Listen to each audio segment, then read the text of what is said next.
Welcome to Fusion Motorsports. So today I'm going to start off with talking about the Camaro. So as you can see, we have the dash pad in here, but it can't actually go in because those two bars for the roll cage is preventing it from going all the way forward. So we're going to be making a cardboard template to see how much of that dash pad we actually have to cut, which, yeah, this is going to be a process because not only is this like the foam of it, but it also has a metal frame in it. So it's going to be quite a fun time to go and cut that. So I'm going to get into the footage of us making a cardboard template.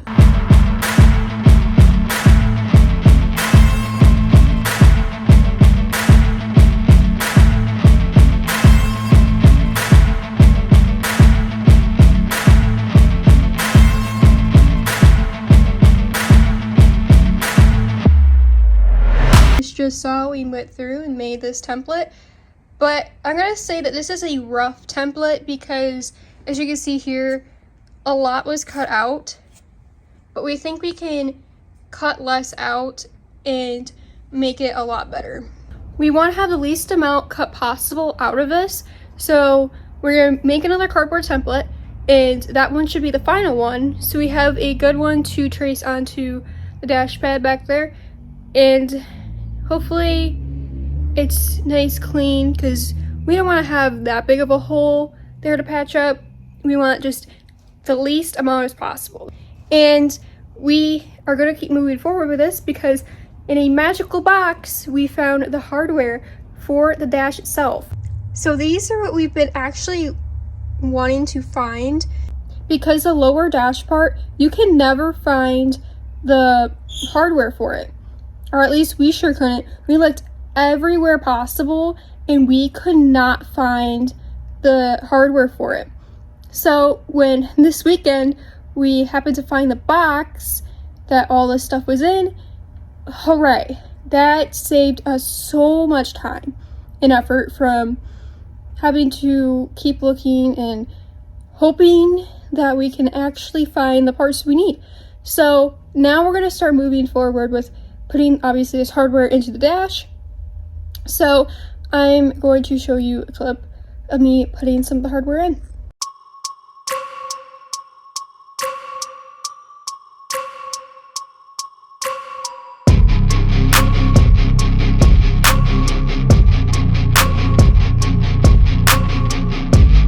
Just saw I put in some of the hardware into the dash, but we did find a parts car at a junkyard. So coming up in the next video, I'm going to be showing that car. It was pretty rough, to say the least. But it did give us some more hardware for the dash that we didn't already have. So that was great. That was a successful trip. And as you can see, now the motor is out of this car, and we're going to start putting that together, being that was just for mock-up. And over these past couple of weeks, we've gotten stuff cleaned up, and then we've gotten all the cars recertified, thanks to Rick Dodge for that. So as a short I just posted recently, we had even the Nova here. It was great to see all four of the cars back together again. And then past me after this will tell you that we were doing maintenance on the Chevelle, but in reality we finished all the maintenance stuff as of now, but we really haven't gotten too much footage of that. But I did want to give a shout out to ACL Bearings. They got us some bearings to put in the motor. Pengrade, we're going to be putting oil back in the car. And then some Justful products to put back on there as well. Yeah, like Ashley just touched. We went through the motor, just rings and bearings, freshened it up.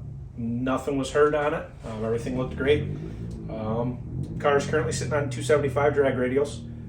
We just got some 3310.5Ws in and some 2810.5 slicks.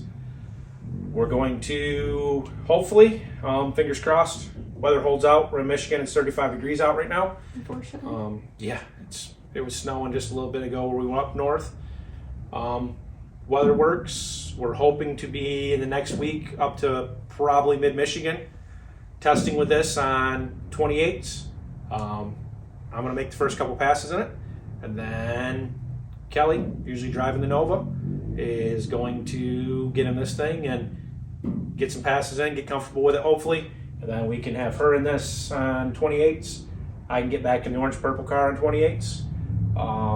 If not, maybe on 3310 5Ws, maybe stay on big tire, we'll see. But yeah, we're hoping to get up to mid-Michigan next weekend, do some testing, and then if all goes right, probably pour your own puddle in Detroit at Milan Durana for back of the track stuff. Detroit Hood TV, hopefully we'll be there. If not, something went wrong, but fingers crossed everything will go right. So hopefully here pretty soon we can get you some footage from down there. Hopefully we can go some rounds. We have been doing some routine maintenance on like the motor and stuff with this car and get some stuff done and squared away, so we're ready to go. But now it's officially spring, even though in Michigan it kind of feels like it one day and feels not like it one day. So I'll show you guys what we've been working on in the car. This is the final product of the switch here. So I'm going to show you guys the process of us making a switch, and then I will tell you about what it's for.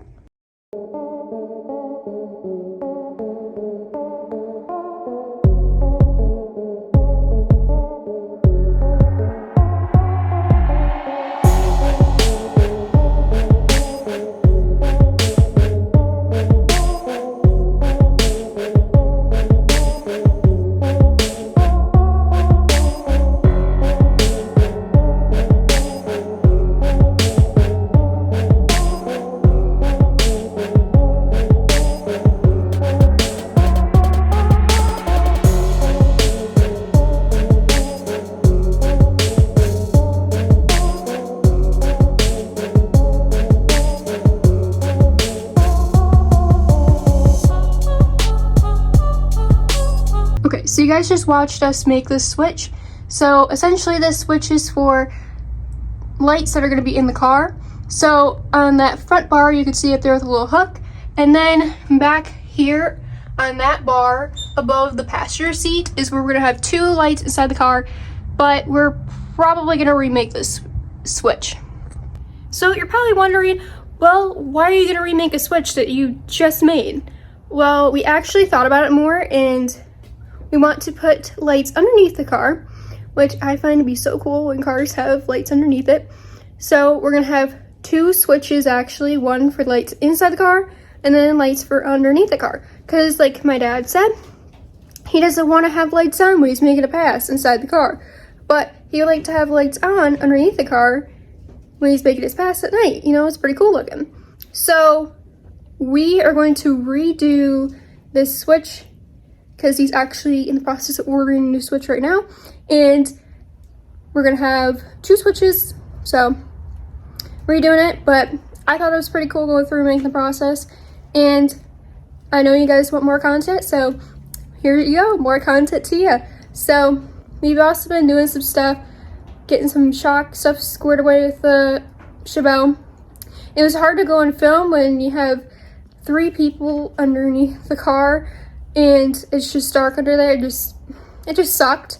So basically we adjusted the shocks because the driver's side was actually a little bit higher than the passenger side. So now all that is squared away and good. So like I said, we're just going through doing some routine maintenance and everything, just making sure that the motor has a good bill of health. And then we're gonna get going with racing real soon. So I hope you guys have enjoyed this video. I know it's always a fun video when you get to show the Camaro and the Chevelle. It's kind of like a 2-for-1. So thank you guys for watching, and don't forget to like, share, and subscribe.